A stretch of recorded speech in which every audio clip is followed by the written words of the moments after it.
So thank you, our speakers, for giving us so much more insight into 2023 emerging markets. So coming up next, we're going to have our next panel discussions.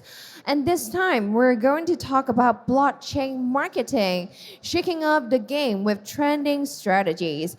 And for this session, let's welcome Julia Chen, co-founder of Soli.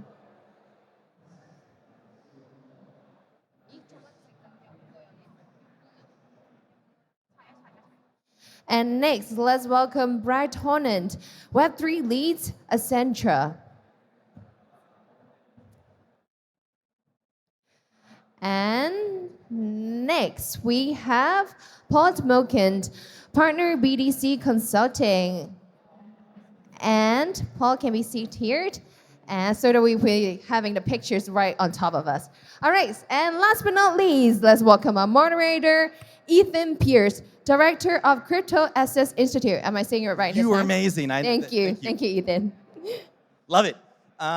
Welcome. Thank you for joining us again for another fun talk. This time we have a fantastic group of very smart people to get to talk about blockchain marketing. And this is a fun space because it is, when we talk about adoption, especially for corporates and brands, one of the most interesting spaces where Web3 can apply right now is in this idea of community engagement, in brand development, creating proximity between users, customers, fans, and the brands that they connect with. And so I have three fantastic people to talk to you with very different backgrounds. So I would like each of them to introduce themselves and give you a little context of why they're up here talking about this particular subject. And I'll start us off real quick just to give, again, a little context. If you were here before, I apologize for repeating my spiel. My name is Ethan Pierce. I'm based in Paris. And the Crypto Assets Institute is an advisory working with corporates and brands and funds around issues related to the blockchain economy and Web3, helping them basically figure this all out. And I'm also one of the co-founders of the NFT Factory in Paris, which is a 400 square meter digital art gallery, a physical space that serves as really the hub for the French Web3 ecosystem. And you guys are on fire in Hong Kong as a Web3 ecosystem, but I promise you, the other place in the world that is on fire for Web3 is France, because we're 128 co-founders, and that's Ledger, Sorare, The Sandbox, Artifact, Ariane, Blackpool. When you start looking at amazing companies building, especially in the brand space, because why would France matter? Well, right today we're doing a lot of stuff in Web3 for art, fashion, luxury, video games, and metaverse. Well, Paris is all of that in a very big way in a startup ecosystem. So if you happen to find yourselves in Paris and you want to discover this beautiful, huge digital art gallery, 80 screens, amazing stuff, and then also really the hub for the Web3 ecosystem, would love to have you there. And then contextually, I'd just love to hear from each of our lovely panelists what they do and why we'll get into why brand marketing and Web3 matters. So off to you. Wow, I feel very excited about France. Thank you for introducing. I'm excited about Hong Kong. Yeah, I wish I have a base, but I'm currently based in the metaverse. I'm like a digital nomad now, so you guys can find me in Singapore, Indonesia, the US, and here. I'm the co-founder of Soli. You might not have heard of the name of Soli. We're currently in the building mode. So we're building a decentralized data protocol that transforms user-centric social data into modularized assets, facilitating data exchange between data owners and data consumers in the last mile. So in the context of Web3 marketing, builders can use our protocol to generate actionable insights that can be powerful tools for marketers and advertisers. And the users are the data owners who are able to own and control and monetize directly from the usage of the data. Our goal is to encourage non-financial behaviors in Web3 to build a more sustainable and equitable ecosystem. Thank you. Thank you, Julia. Brett? Awesome. Hey, everybody. My name is Brett Hornung. I currently lead Web3 across Africa, Middle East, and Asia for Accenture. I've spent the past 6 years in blockchain across a number of different industries, but with the past 2 years, I've been focused on the brand side. So how do brands go to market thinking about their Web3 strategy, design, implementation, and ultimately how they can do this in a safe and secure way. Obviously, being from Accenture, right, an enterprise-grade way, how they can approach this space. So look forward to chatting today about that. I love it. And Paul. Hey guys, my name is Paul from BDC Consulting. We provide growth, acceleration, and capital raising solutions for Web3. More than 100 projects passed through us since 2017. So we very believe in open economy and help with adoption of this sphere. So this is we, and you can see us near the booth here. Excellent. So what was really fun is, so we had a prep call to discuss this, to get everything ready a week ago, and since then it's such a great time to be in Web3 for brand marketing stuff, because since our call, there's 2 more really cool use cases that have been announced by big brands that we'll get into. Now is really the time where brands are starting to figure this out and announce really cool either solutions or at least kind of public beta, like we're trying to figure it out kind of things.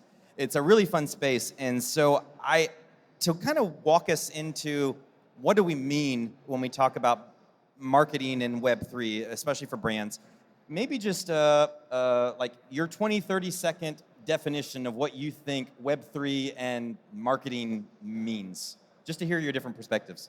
Julia?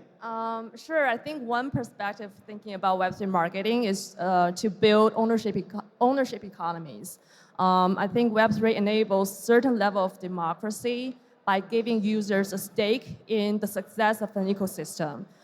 So I think Web3 marketing should go way beyond just selling products or NFTs, but focus more on how to engage these users and how to make them your system owners. Great. Brett? Yeah, so I would say, especially from the traditional brand side, they have their existing marketing processes today, but it's how can you use tokenization and the different features that sit in and around Web3 as a new tool to engage your customers. So enhancing your existing go-to-market offerings, whether that's a new product or it's actually just activations or it's loyalty, how can you use things like blockchain and tokens to further deepen that customer relationship? And to add for sure, in Web3, Web3 is a community-based marketing. So if you do not have the loyal community, you do not have nothing. And one more to add, usually marketing activities starts before you launch the product. So you have to start with the brand awareness, with the credibility increasing before you start launching the product and create the community as well. And I think what's interesting about this idea of making the idea of brand marketing in Web3 revolving around community is there's 2 versions of that. There's you're going to create a project, so in order to leverage Web3, you have to create a community, or you're a big brand and you already have a community, and now you want to use the Web3 kind of toolbox to engage with them. And so if we talk about the proximity idea, where Web3 allows brands, influencers, whatever that might be, to have a direct relationship with fans, customers, clients, that idea. There's a whole toolbox of cool things there. So I don't know, maybe Brett, if you have some thoughts to start us off on, what do you see as some of the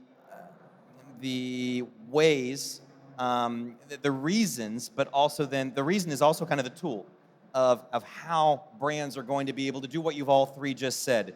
Create this engagement, build community, bring the brand closer to the people who like the brand. How do we do that? Yeah, so I would say that from the traditional brand side, you're starting at an advantage versus a new Web3 native startup, right? You have an existing following, you have an existing fan base. So it's really the question of how do you leverage that existing fan base to build, deeper customer relationships. Fortunately, whether it's a custodial wallet or a non-custodial wallet, right? Wallets are a very good medium to create a new direct digital relationship with your customer. So if that customer is using their wallet on different websites or even on your website, right? Rather than an email, you now have a new way to communicate with that customer. You can create new products and services using tokens that interact with that wallet. And so I think as you think about marketing, right, at the top of the life cycle, to your point earlier, right, you need to build awareness of a product. You need to get customers interested in the product, and you need to actually convert on that. So it's both around using tokens at that when you build a new product or a new service, but also once you have them in the funnel, right, how can you use tokens to build better loyalty engagement? How can you build tokens to deepen existing captive audiences? So you look at what Netflix experimented with Watch to Earn. Basically, they built in tokens through one show, and they already had a captive audience that was interested in that show, and now they can actually be rewarded and follow along. So you're creating another layer of engagement. So I think things like that where you're working in with already captive audiences to deepen the relationship is something to watch for. And for sure, you have to educate people. So Web3 and blockchain is too techy field. So you have to find out easy words, how to explain why do you have to use the NFTs. What is MetaMask exactly? And I think that the next era of the blockchain and the Web3, when you use Web3 products and do not understand that they are Web3. So the gamification and education is super important with your communication with your community. I agree with that point, and I can speak to the perspective of startup, Web3 startup, because our products targeting, like we are kind of like the unwrapped layer from Web2 to Web3, so we are actually targeting the population that is not quite familiar with Web3 yet. And we think the biggest opportunity for Web3 actually lies in like those markets. And we'll be like traveling in like, for example, Indonesia to target those markets. And the way we approach it is that we're gonna collaborate with KOLs, and we will run campaigns in like schools and universities to start educate our potential users. And we want to make the onboarding process really smooth and fun. I think it's really important to be fun. And I do want to mention AIGC here, although I know it might sound like a cliche, but I think AIGC can be a powerful tool to create a fun, personalized, and interactive experience for Web3 users. And also, it can turn every user into a creator, and which can potentially unlock more power and value out of a user. So that's something we're actively exploring right now. And what's really interesting for me is, we're going to talk about a bunch of examples of current things that are being done to kind of play in this space and figure out how to make it work. And because this is an experiential thing, and some brands, well, a lot of brands who have launched Web3 initiatives, many of them have kind of fallen flat and not really worked very well. But then you also have companies like Adidas that are on their third, fourth iteration of doing things, and it's starting to really work. They're starting to figure out how to fit it into what they do. And so we'll get into some of the examples, but one of the things, just to lay some context, I think, behind, again, this relationship and proximity community idea, for me, is that wallets as identity, meaning that, it used to be your home phone number was your identity, and then we had email addresses, and then we went to mobile phone numbers, and today we're kind of stuck in between email addresses and mobile phone numbers, depending on your generation or the particular thing. But if you download Instagram or Snap or something like that and sign up for an account, it's going to ask you for a mobile number first. And obviously we're in Asia where it's a lot more mobile driven as well. But if we look to Western Europe or in the US, sometimes things are a little more still email driven or whatever. But you have this unique identifier, which is your phone number or your email address. We're moving to a place very quickly where your new unique identifier is your wallet. Why that matters in marketing for me is, at least in Europe, we're very conscious of GDPR compliance, this privacy by design, respecting your personal info idea, which is horrible for brands because you can't do a lot of targeted, contextual, remarketed advertising because you can't leverage all those little data points that are being collected. So as we lose that, we're losing the efficiency in a lot of the tools we've had for the past decade or two. Now we have wallets that show up.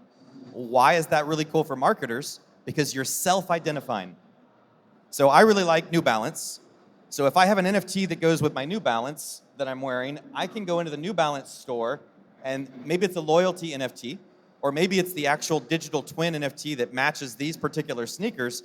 I can go into the New Balance store and they'll scan my QR code from my wallet, however that might work, and they'll be like, oh, you're a New Balance customer. We'll give you 10% off in the store. I can go next door to the Nike store and they can scan my wallet and they can be like, you're not a Nike customer, but you are a New Balance customer. We'll give you 10% off to try something out. Like there are ways that brands can leverage that. But here's where it gets fun. As an identity thing, if I no longer want to be identified as somebody who likes this brand, I remove the NFTs from my wallet, and now I am no longer that thing. We're no longer in this privacy problematic world of Facebook and Insta and all those data points. So as we get into our discussion around rewards and loyalty programs, I think it's interesting to understand that those work because we have a wallet, we have a space where we collect these things. But that is self-managed. We decide what is in that. So to that point, and then we'll launch into some of our examples to talk about thoughts. What are your thoughts about this idea as wallet as identity and this collection point of all the things that we like? Yeah, I think that's a very good point. And just to continue with that trace of thoughts, I think like all of the interactions on chain are assets owned by a wallet. And by conducting marketing, interact with your users, you're actually building assets for the users. And you are sort of creating externalities for the users because it becomes part of their identity, which might last much, much longer than like even your company does. I think it's a very important, it's about the composability of, on-chain blockchain data, right? So that's a very interesting point. Yeah, I think just building on top of that, so beyond, once we establish that relationship with the wallet or with the user via the wallet, I think the cool thing for marketing is really the token gating aspect. So as a brand, right, I can now offer services for people that buy my tokens, or for people that buy my competitors' tokens, or people that buy, my partners' tokens. And I think the concept of providing services via token gating is really cool. And it's also cool on the flip side, if you're a competitor doing marketing, you now have this trove of data that's public and on-chain where you can also kind of start to think about how do I go, to your point, as Nike, give a benefit to New Balance. I think that's a really interesting dynamic around on-chain data. I think it's very organically, especially for those generations who are very digitalized, especially Jay-Z, millennials, and etc. So they spend a lot of their time in digital sphere, and if brands do not communicate with them with this useful way, it's very hard to engage these people. So any kind of the NFT and Web3 mechanics in digital sphere increase the loyalty of the brand for those people, and there are a lot of cases in this sphere.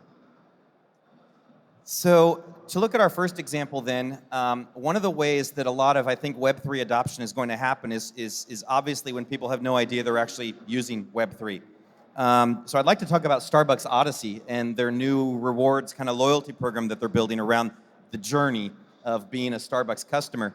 And what I think is going to be interesting, and we'll talk about some of the details, it's just this idea of people, they're not using the word NFT, they're not even saying digital collectibles or anything, they're just talking about journey points.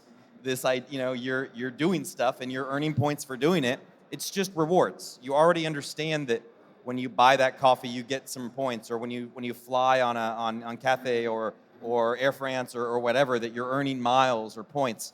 We get that. We understand the economics of how those systems work. We don't need to use new vocabulary that confuses.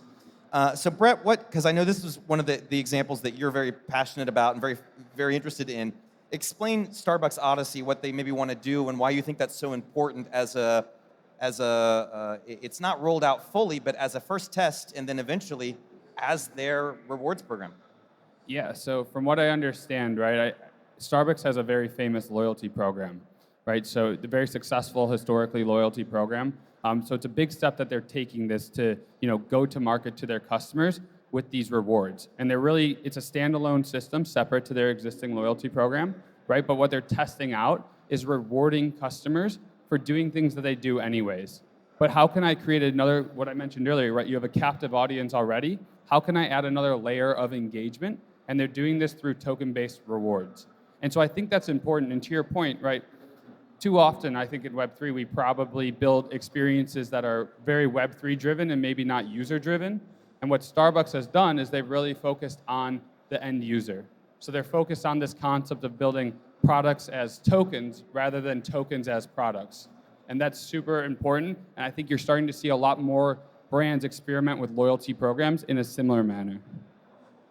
And one of the things every time we talk about a specific thing, you love to talk about token powered or token engaged or whatever.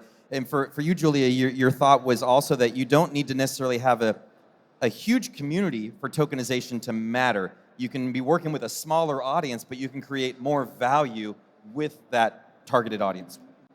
Exactly. I think in the context of Web3, as we're engaging with communities now, and we are, like as Brad just said, the way Starbucks approach it is to create another layer of community out of their existing user base, right? So you're talking to a much smaller audience now.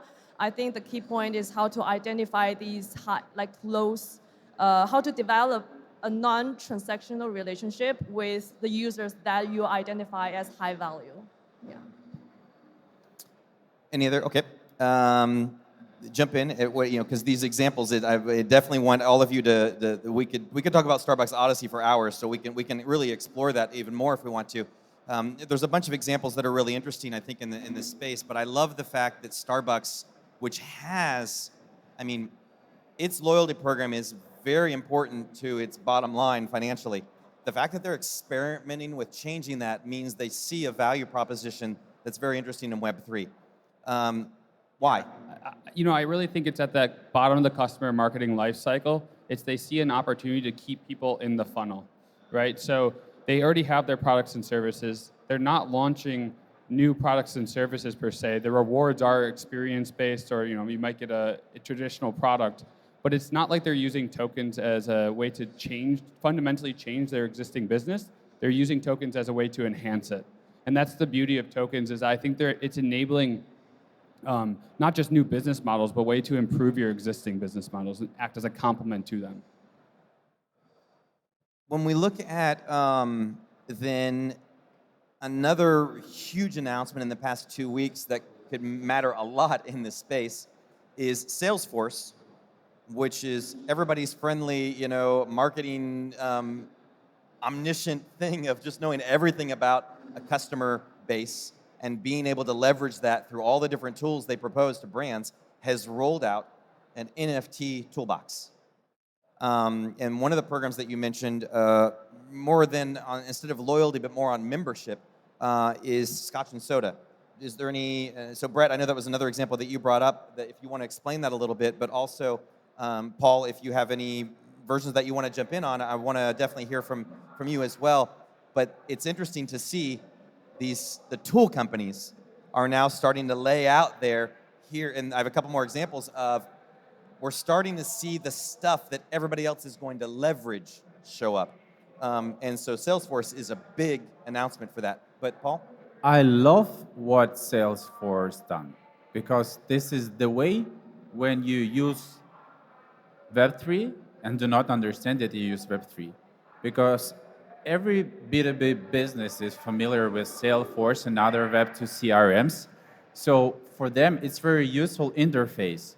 And when they create, for example, the loyalty campaigns and all of the NFT launch go to the CRM and they see all of the statistics. They can manage it and understand the data and statistics. It's super great. So it's helped with the adoption. Yeah, I think the beauty of it is, right, there's this Web 2 world of data, and Web 2 is not going away, like Twitter, Instagram, Facebook, et cetera. They're probably not going away in the near future. So you have that trove of data. Then there's Web 3, right, which typically only has had tools in the past that's to service on-chain data and bring them in to give you customer insights. What Salesforce has done is actually built a data model or a bridge between those two to give you a 360 view of your customer.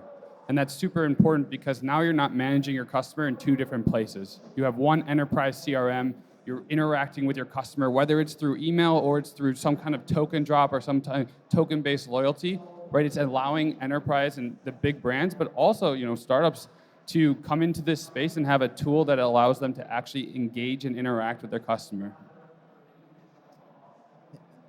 When we look at then, we continue down this idea of kind of tools to bridge this out, or other examples. Again, I think the interesting thing is to continue pushing this idea. But it's a little tough at a Web3 conference or with the Web3 crowd to talk about, let's get away from talking about Web3. But the reality is, adoption and the tool set working is because the rest of the world is going to pull out their phone and they're going to show a QR code or use an app, and they're going to get value or some solution. Behind the scenes, it's all Web3. It's all doing the stuff that we're talking about here, but users will not know. And I think that is where these programs and these tool sets are going to be really interesting. Last year in London and in Paris, Ed Sheeran, in order to go to his stadium concerts, you had to download the Ed Sheeran app, use your phone number to pull your ticket that you bought into the app, and it would show a QR code. The only way into the stadium was to pull out your phone and show a QR code. There were no tickets, physical tickets. Those were NFTs. They were Web 2.5. They were a bit of Web 2 and a bit of Web 3 all glued together. So the purists hate it, but it's super important and interesting because it is what is dragging people into leveraging the usefulness of NFTs. And what was brilliant there is it completely destroyed the ticket scalping around those concerts, because the tickets were 60 or 90 euros each, but on average, historically, they cost 300 euros because people would buy them and resell them. And when you do NFT tickets, you can block resale, or you can allow resale, but block or limit the amount of over the price, commission or markup, or however you want to look at it.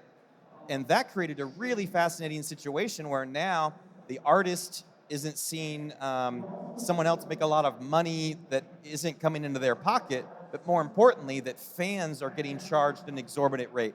So these examples are really fun because it's showing how, even though if we're really into the crypto and blockchain and Web3 side of this, the infrastructure side, the reality is scaling up has everything to do with people not knowing about it. E-commerce works today because people have no idea how e-commerce works. They see a thing on their screen, they click, they buy it, and it shows up. Applications, all the things you use on your smartphone, most of us have no idea how those actually work. They solve a problem for us. Web3 has to get to that place. Other examples that you might want to talk about or bring up that for you are important in why and how we can do it. How do we bridge? How do we make this happen? Thoughts? So, for example, there are different bots for messengers, which help users, the community, with the education to pass some kind of quests, questionnaires, etc., collect this data and understand if user is familiar with this topic and he is pretty advanced, that they can offer them some kind of the solution. Also, what I love is like the proof of attendancy mechanics. For example, not so far, Estee Lauder, the cosmetics company, was participating in metaverse experience where you can buy the NFT, check in this metaverse, go to the offline shop. They see that you have been participated there, you share your experience in social media, and they give you access for a free cosmetic sets during the year. So this is new brand awareness and engagement mechanics for the social media, which told to potential users, especially for younger, that we are very fancy company, so be with us, like this. Clinique did an interesting one as well, if we stay in the cosmetic space, where they, this was last year, I think, where they launched I think the product was like a night serum, like skin kind of thing for you to wear at night. And they did a similar thing where if you bought the NFT, it wasn't that you paid a certain amount, like $300 or $500, and then you would get like a year, not a lifetime, but like a year or two supply of the product, and a few other goodies and different things. But one of the NFT pieces that was interesting was a metaverse aspect where the NFT that corresponded to this program, if you have it in your wallet and you go into Decentraland or the Sandbox or something like that, into a metaverse space, if you have this Night Serum NFT, your avatar glows because you're using the Night Serum. Like, it seems silly, but we know how all that stuff really has a very sticky point. And when we look at people starting to use these metaverse environments more and more for branding or for other things, it's fun to see how cosmetics are definitely getting into that. Estee Lauder has got a bunch of really fun stuff, Clinique as well. Other projects, other ideas? Yeah, I can add. I mean, to your point around Web3 being under the hood but still there, right? So I think the vast majority of people in the world probably don't know what a Web3 wallet is yet. If you go out, I mean, obviously everybody here might, but if you go out, probably doesn't know what it is. And someday that might change. Someday we might actually get to the point where everybody does have their own wallet and it's easy to use. But in the interim, right, we need a stepping stone to get there. And brands need to understand that rather than just going to market and maybe having flops like you mentioned earlier, right, it's like, let's create experiences or products that your customer actually wants. Like, let's create something you understand your demographic and who's going to interact with you and who's going to participate. And let's build experiences. It can be similar to Web2 UX, but build experiences that people can actually use, and you have tokens underneath the hood. That's going to help with adoption. That's going to help with education. That's going to ultimately help push this space to people having self-custody wallets and people participating in more of the true Web3 type of interactions. Julia. Yeah, I think my favorite phrase in terms of Web3 product building is meet people where they are. And so in our scenario, we're gonna hold like community meetings in real life and teach everyone what is a wallet, how to download a wallet, what does an NFT mean, how do you identify scams. So just deliver the message in a way that they are familiar with. Because of the nature of the product we're building, so we're gonna do a very grassroots style. But I think the point is, like what Brett just said, you should really create a user-centric product, think from their perspective, what's a good product for them, what's useful, what's the easiest way for them to understand your product. The adding in then on this idea of solving problems or pain points through Web3 without necessarily making it about Web3, but leveraging the technology. We heard a couple weeks ago, or maybe a couple months now at this point, that Spotify was going to be launching NFT playlists. And so they've rolled a few of these out. And the idea is if a specific artist that you like, you go listen to them on Spotify, if you connect your wallet and you happen to have an NFT from that artist, well, we're going to see a ton of stuff in the music space that brings a lot of interesting value points. But what they want to do in this particular first version is playlists, that the artist can create playlists of their own music or other people's music or even private tracks. So normally on Spotify, you have public playlists and private playlists. So either things you've curated that you want to share or that you don't. Well, these NFT-powered playlists will allow, they're private, but if you have the NFT in your wallet, it unlocks. And now you get access to that, and it's one more way that an artist with their fans is going to be able to bring them closer. Well, to complete that idea, yesterday or the day before, Ticketmaster announced, and this is one of the new ones that I think is going to be very fun, they're piloting NFTs for tickets, for not the tickets themselves being NFTs, but the NFT as a gateway. So there's 3 or 4 bands that are going to be selling their upcoming tour tickets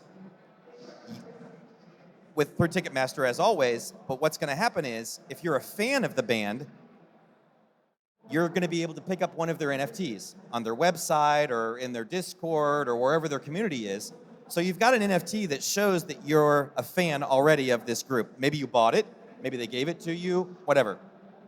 Well, now, when you go to Ticketmaster to buy that ticket, so instead of having these huge problems we've had recently with big artists launching a new tour on Ticketmaster, and all the tickets being bought by bots or people reselling them or just too many people wanting them, well, the people with the NFT, as true fans of these artists, are first in line. So they're guaranteed to get the ticket at a correct price and to get the ticket because they have a history of being attached to this band. That's super, really interesting as a way to bring value. That has nothing to do with, it doesn't have to be about NFT. The language can go away. We don't have to talk about NFTs or anything. We can just talk about the fact that you've got some kind of badge or some kind of thing that you're able to hold. Obviously, we're talking about NFTs and wallets, but whatever those terms are, you connect to Ticketmaster, you have it, you get access to the tickets, and there you go. That is a super interesting scaling thing for adoption. What are your thoughts about that as an idea or these kind of things? Additionally to it, to tickets and entertainment sphere, so we have designed one very interesting use case for one of the metaverses. So it was the Electronic Musical Festival in Metaverse, and headliner was the Carl Cox. So he have had the 3D model of itself, and the people can buy the tickets as the NFT, and this ticket give the access to sit on the shoulder of the Carl Cox and look on his hands how he make his music. So it gives additional experience for entertainment, and it's very fun. The Web3 thing that I love about this music space with these NFT ideas right now is it brings back ownership to music. Because right now you pay Spotify or Apple Music or whoever, however much money a month to listen to music from streaming, and then the artists get a small amount of money because you listen to it. Well, what's cool with these music NFTs, if you do for one of these bands, whether it's for the Ticketmaster thing or whatever, you've got an NFT from a musician or a band that you identify with. Well, go even further now. You could go to their website and they want to sell the new song. If you want, you could buy an NFT. You could buy like a little digital image, like some kind of a just digital art or whatever, for $5, and it's an NFT, and it gives you access, not necessarily ownership exactly, but the NFT that you do own gives you access to the song. But now you can go into Spotify, and the only people who get to listen to that song are people who have the NFT for that song. But more importantly, it's a relationship not between you and Spotify, between you and the artist, because you can also go to any other platform, YouTube Music or whatever, and every platform that enables these technologies is going to be able to look into your wallet and say, oh, you also have that NFT for that song. You get to listen to it here. So now all of a sudden we go from buying singles and buying CDs to no longer having that model, and now everybody just streams everything. Now we actually could go back to a model where I could go to an artist and buy music from them. And it's not even linked particularly to a specific platform. I find that transformative in the creator economy, whether it's digital art or it is music or any of these places. We are actually going full circle and giving back ownership and giving back monetization to creators. Thoughts? It's not in the brand conversation exactly, but it's an interesting parallel. In terms of the music industry, I kind of doubt that model. At least I think like in the future it could be because I think we as the audience or the listeners, we are so spoiled by the streaming model. We never pay anything. Like we pay a very minimum fee to listen to the music, right? So I guess it's an open discussion, but I doubt that model will work in a like massive scale. No, I actually completely agree. For me, the interesting thing though is just the 10 million people that stream a song versus the 100,000 that pay $5 for it will have both. It's going to be it's for true fans maybe or that, but also today for independent artists they crowdfund. Yes. This is a way to crowdfund creation of music. You can change a musician or a digital artist's life. 1,000 people can change their life at $50, 10,000 at $5, 100,000 at $1 or $2. That's really interesting. Yeah, I think what you're getting at, right, is this model around engagement. Whether it's a creator or a brand, whether it's streaming or it's ticketing, right, it's that how can I build additional levels of engagement? And so if I think about like a musician, right, today, if I'm their favorite, if this is my favorite band and I buy tickets on 10 different platforms, there's no way really for that band to engage me, right? But if this goes on, these are tokens, right? I'm holding these tokens that I've been to these past 10 concerts. then that bank can start to engage me, to provide that access that you mentioned, to provide maybe pre-sales to my tickets, to provide me a backstage pass. Maybe I get up to 20 and it's another tier. So you can start to see how you can build loyalty programs, or at least loyalty activations, rewards-based programs, based on how often a fan or a customer engages with you, whether you're a brand or a celebrity. And I think that model is powerful, whether it's streaming or it's ticketing. It's just a new way of engaging. For example, here on WoW Summit, if you buy the WoW tokens, you will earn the percentage of all of the tickets which were sold on the WoW Summits globally. This is from the other side. Yeah, I think we're going to see lots of interesting models how community can participate. Again, that proximity, that relationship of working with things. Just to close this out, because we're out of time, I also, one of the things that I think is interesting when these conference talks is a lot of us, depending on your age and your professional experience and what you do, sometimes we look at this and we're kind of like, if it's not broke, why fix it? Why do we want to be leveraging Web3 for so many of these things? And so for me, the last point to really just highlight, and then we'll be done, was just this idea that it might not be for us. This is also a Gen Z and a Gen Alpha conversation. Because Gen Z are the people who were born with the internet, 96 and after. Gen Alpha are the people born with smartphones, 2008 and after. And 2008, today, they're 15 years old. They're consumers. We look at that and think, oh, no, they're not. But now, they're actually now teenagers. And so the Web3 conversation for brands is also about the fact that whether it concerns this 50-year-old guy from Paris or not, may have nothing to do with it, because it might just all be about the coming wave of engagement with Gen Z and Gen Alpha. So just the last point to leave you with to kind of close that out. Please give a wonderful round of applause for my fantastic panelists and all the insights they shared with us. Oh, no, that's quiet. I think you're tired. Let's give my wonderful panelists a fantastic round of applause. Brilliant. Thank you. Thank you. Lovely. All right, so let's have a good photo together.